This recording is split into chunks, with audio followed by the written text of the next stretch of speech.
부모와 자식과의 관계, 부부관계, 형제, 자매, 친구, 이웃지간 등등 모든 삶은 인간관계에서 시작되고 또 인간관계에서 발전하는 것입니다. 그러기에 어떻게 하면 좋은 인간관계를 가질 수가 있는가가 아주 중요한 것입니다. 왜냐하면 삶의 행복과 불행이 인간관계에서 좌우하기 때문인 것입니다. 좋은 친구를 만나면 좋은 사람이 되고 또 나쁜 친구를 만나면 나쁜 사람이 되는 것입니다. 끼리끼리 온다고 그러잖아요. 하버드 대학의 미간 박사는 직장, 가정, 사회생활 및 각 분야에서 실패한 사람들, 세상을 살아가면서 실패한 사람, 소위 사업을 하다가 망해버린 사람들을 대상으로 해서 조사를 했답니다. 도대체 왜 그들은 실패를 했을까? 조사를 해봤더니 교육이 부족해서 실패를 했다든가 또 노하우가 없어서 실패를 했다든가 또 전문적인 지식이 모자라서 실패를 했다거나 하는 사람들은 15%에 불과했답니다. 다시 말해서 교육이 부족하다거나 노하우가 없다거나 전문적인 지식이 모자라서 실패를 했던 사람은 15%밖에 안 되더라는 것입니다. 그러면 85%는 무엇 때문에 실패했느냐 하고 했더니 한마디로 인간관계가 잘못됐기 때문에 실패했다고 하는 것을 발견했다고 하는 것입니다. 일만 열심히 잘하는 게 좋은 것만은 결코 아니더라고 하는 것입니다. 나만 예수님 잘 믿는다라고 해서 주님 앞에 착하고 충성된 종은 결코 아니라고 하는 것입니다. 그러면 어떻게 해야 되느냐? 전도도 잘하고 주님 성수도 잘하고 같은 성도끼리 교제도 잘하고 또 서로 친하게 지내야 한다는 것입니다. 인간관계가 그만큼 중요한 것입니다. 또 미국의 카네기 재단에서는 5년 동안 사회에서 성공했다고 하는 1만 명을 대상으로 해서 앞에는 망한 사람을 대상으로 조사를 했지만 이번에는 성공한 사람을 대상으로 조사를 했는데 위관 박사와 동일한 응답을 받았다고 하는 것입니다. 즉 85%의 사람들이 인간관계를 잘했기 때문에 성공했다고 하는 결론이 나왔습니다.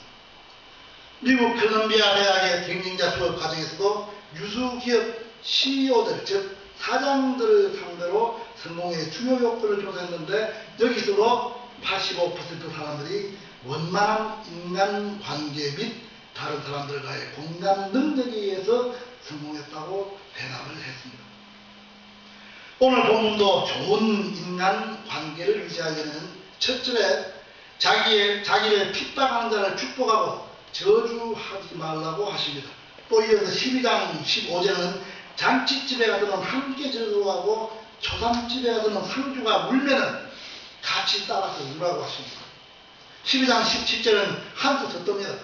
12장 17절 우리 다 같이 합독해 봅니다. 시작. 아무에게도 악으로 악을 갚지 말고 모든 사람 앞에서 선한 일을 도모하라. 아멘. 악을 악으로 갚지 말고 선한 일을 도모하라고 하는 것입니다. 이 말씀 때문에 저는 항상 계피를 본 적이 한두 번 아닙니다. 악을 악으로 갚지 말고 선한 일을 도모하라고 하시는데 세상에 목사가 돼가지고 참을 수 없이 이야기하려고 그래가지고 무슨 목사냐고 자기가 잘 못해서 이런 분들도 목사가 가서 먼저 사과하라는 거예요. 사실 목사가 얼마나 많은 스트레스 받는 줄 아세요? 봐도 못 본 척 해야 되고 들어도 못 들은 척 해야 되고 알아도 모르는 척 해야 되고 참고 또 참고 그러라는 거예요. 목사에게 환난은 인내로 참고 인내를 연단으로 참고 연단을 소망으로 참아가지만 목사도 사실 알고 보면 똑같은 사람이에요. 목사도 화장실 갑니다. 그 사람은 목사 화장실 안 가지고 하고 목사도 화장실 갑니다. 목사도 알가벗고 대중 목욕탕 갔다 말입니다. 사실 목사가 얼마나 많은 스트레스를 받는 줄 아세요? 지금 몇 세 시대예요? 지금 100세 시대라고 그러잖아요. 이 100세 시대라고 하는데 내가 아는 목사님들 치고 80세 이상 되신 분들은 별로 저는 못 봤어요. 얼마나 스트레스를 받았으면 목사님 오래 못 살아요. 속이 찬 데가 다 썩어버렸어요. 장모님 권사님, 집사님도 마찬가지로 예수 믿는 사람이 그런다고 하는 이야기 많이 들었었겠습니다. 좋은 인간관계는 혼자 하는 것이 아닙니다. 서로가 합력하여 선을 이루는 것이 좋은 인간관계를 돈독히 할 수가 있다고 하는 것입니다. 그래서 오늘은 좋은 인간관계라고 하는 제목으로 여러분과 함께 하나님의 은혜가 충만하시기를 주님의 이름으로 축원합니다. 네. 부산에 사는 20대 후반의 젊은 청년이 잠을 자다가 꿈을 꾸었답니다. 20대 후반이니까 젊은 나이인데 자기의 머리에 흰머리가 막 듬성듬성 나가는 거예요. 흰머리가. 참 이 꿈이 무슨 꿈입니까? 아무리 생각해봐도 길몽 같아요. 길몽. 그래서 부산 변두리의 한 중소기업에서 파견직 근무자로, 그러니까 시내 변두리의 파견직 근무자로 일하기에 넉넉한 형편은 아니었습니다만 매주 취미 삼아서 로또 복권 한두 장 구입하는 것이 큰 즐거움이었어요. 그래서 어제 저녁에 꾸었던 꿈이 아무리 생각해도 참 좋은 꿈이다. 길몽 같아서 로또 정보 제공 업체에 연락해서 그 업체에서 제공하는 번호를 받았어요. 로또 정보 제공 업체가 무엇인가 제가 잘 몰랐죠. 그래서 인터넷을 뒤져보니까 복권 당첨이 잘 되는 번호를 과학적으로 분석해가지고 몇 번 쓰세요. 보면은 돈을 또 이렇게 지급하면은 그 받고 연구하는 연구사들이 또 그렇게 해서 적어줍니다. 하여간 거기서 번호를 부여받았는데 번호는 5번, 17번, 또 21번, 25번, 36번, 44번 이렇게 번호를 받았습니다. 이 청년이 시골에서 지금 파견 나가지고 있으니까 그 파견 나간 장소에서는 로또 복권 파는 데가 없단 말이에요. 그러니 그 로또 복권을 그날 꿈꾼 것을 오늘 안 사면 안 되잖아요. 그래서 어머니에게 전화해가지고 부산 시내에 있는 어머니로 어머니 번호는 방금 이야기한 대로 5번, 17번, 21번, 25번, 36번, 44번 이렇게 적어가지고 로또 복권 사가지고 그대로 좀 넣어주세요 하고 이야기했어요. 근데 가만히 생각해보니까 기분이 좀 아까 딱 한마디 좀 기분이 좋더라고요. 그래서 나 혼자 이렇게 기분 좋으면 되겠느냐. 나하고 같이 친하게 지내는 사람들이 있는데 그 친하게 지내는 사람들에게 연락해줘야 되겠구나 해서 친구들 2명한테 이야기하고 내가 지금 불러줄 테니까 그 번호 써가지고 로또 복권 하나 사가지고 해봐. 그렇게 해서 두 사람에게 연락을 했어요. 그리고 이제 시간이 지났습니다. 이제 로또 복권 출점하는 날이 왔습니다. 제 544회 복권 1등 당첨 번호 5번, 17번, 21번, 25번, 36번, 44번. 이건 무슨 번호예요? 아까 청년이 사라고 했던 그 번호잖아요. 세상에 청년이 꿈을 꾸고 샀던 복권이 번호가 다 맞은 거예요. 1등 행운의 주인공은 그때 모두 13명이었는데 외에 몇 명이 들어갔어요? 2명이 들어갔던 2명이.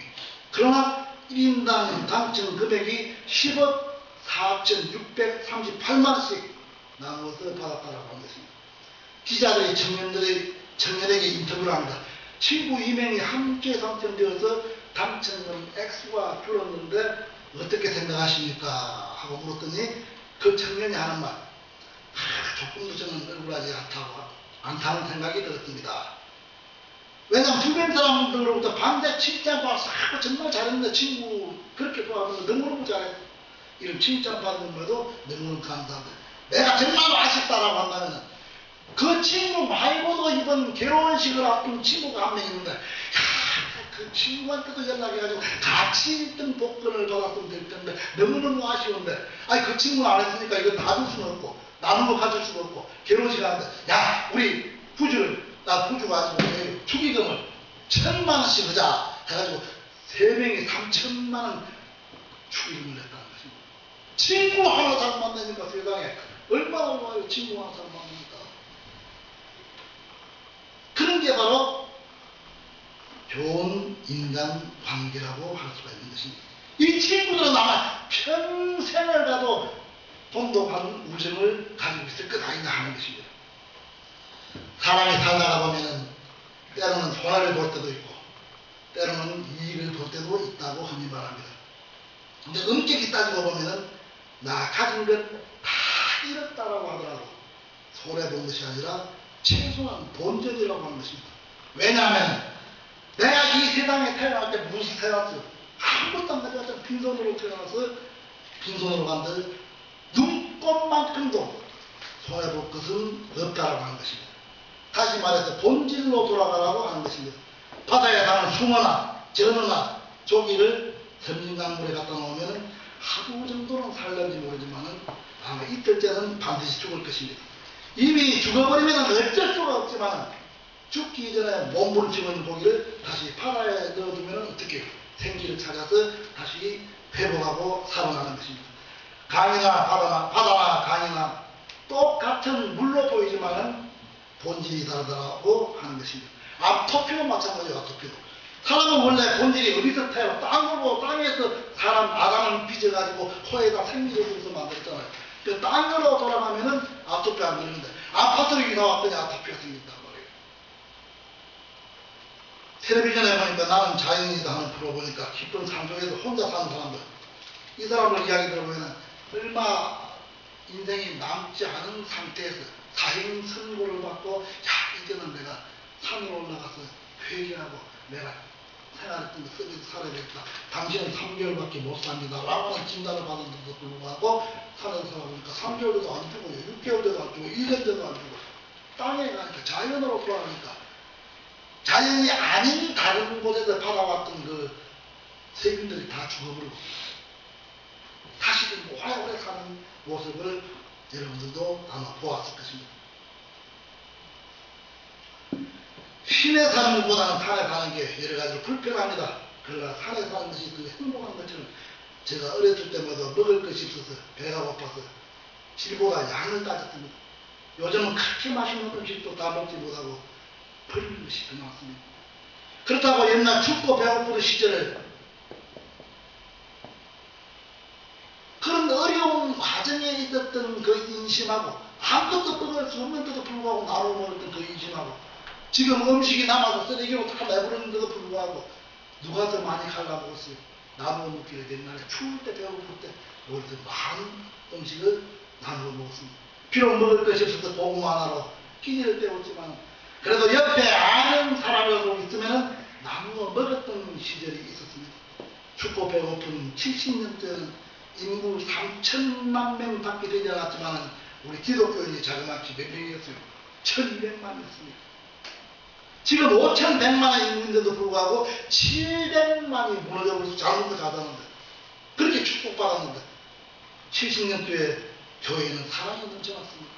70년도 교회는 우리가 청년이었는데 교회 앞에 반사할 때인데 초상이 나게 되면 진상으로 가서 우리가 초상 요 상이 매주고 옥복으로 가서 상이 매주고 저 옥룡 가서 상이 매주고 또 그쪽에서 또 우리가 초상이 나면 그쪽 교인들이 와서 이렇게 서로 왕래를 하면서 사랑으로 나누었습니다.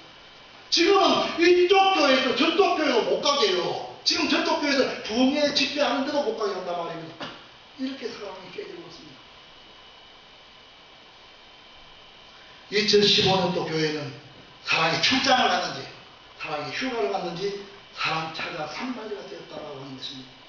벽에 붙은 끝 하나 식구대로 돌아가면서 씹었던 그 시절이 그래도 사랑이 넘쳐나는 시절이었다고 하는 것을 여러분들도 부인하지는 않을 것입니다. 인간 관계의 키포인트는 자극을 주는 말은 삼가해야 하는 것입니다. 좋은 말을 하면 몰라도 자극을 주는 장소는 안 된다라고 하는 것입니다. 예를 들어서 아버지가 술을 좋아합니다. 우리 주님 나도 술 준다. 술을 좋아합니다. 그러니 자식들이 술 취한 아버지를 보고 만날 때마다 술 드리지 마세요 하고 잔소리를 할 수밖에 없는 것입니다. 며칠 전에 동칩이라고 하는 그 텔레비를 보니까 이런 내용이 나옵니다. 거기 장경도 목사죠. 그 장경도 목사가 나오는데 장경도 목사 아버지가 방앗간을 했대요. 옛날에. 방앗간 하니까 크고 작은 먼지가 얼마나 많이 쌓이겠어요. 코로 들어가고 입으로 들어가고 그러니까 방앗간 일을 마지막 마치고 난 뒤에 집으로 돌아가기 전에 가서 막걸리 한잔 한잔 건하게 취해가지고 집에 들어가면 먼지가 씩 뛰어내려가기 때문에 먹고 들어간답니다. 그러면 장경도 목사가 막 고함 치는데 아버지 세상에 내가 목사인데 어떻게 술을 만나 마십니까? 술 마시면 안 됩니다. 하니까 막 화는 나지 아버지가 화날 거 아니에요. 아무리 목사고. 그러니까 막 인당을 쓰면서 서로 사이가 상당히 안 좋은 관계에 있었다라고 합니다. 이제 돌아가셨습니다. 돌아가시고 나니까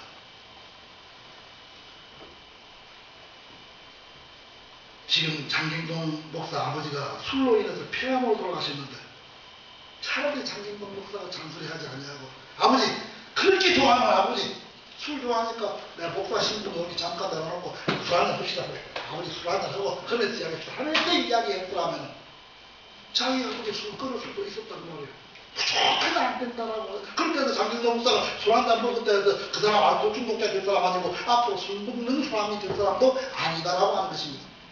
한 번만 내가 아버지 그렇게 좋아하니까 술 한잔 먹었으면 같이 먹으면서 아버지 술 먹으면 안 됩니다. 술 먹으면 이렇게 하는 것도 술만 드시고 오시면 문을 들었다거나 아버지 내가 목사한테 술 먹어서 쓰겠어요. 이거 하는 것도 어떤 게 다르다는 말이에요.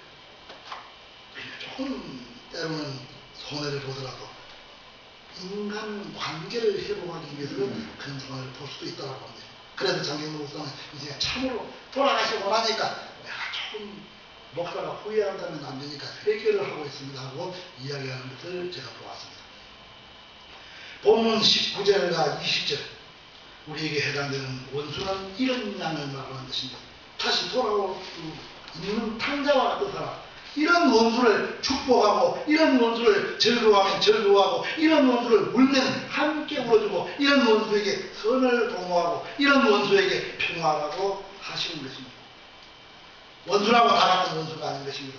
후회와 회개가 다르듯이 원수와 사탄은 다른 것입니다. 원수는 다시 돌아올 수가 있는 사람이 원수이고 사탄은 영원히 돌아올 수 없는 것이 원수다, 사탄이라는 말이에요. 그러기에 사탄은 주께서 갚아주신다고 하셨습니다.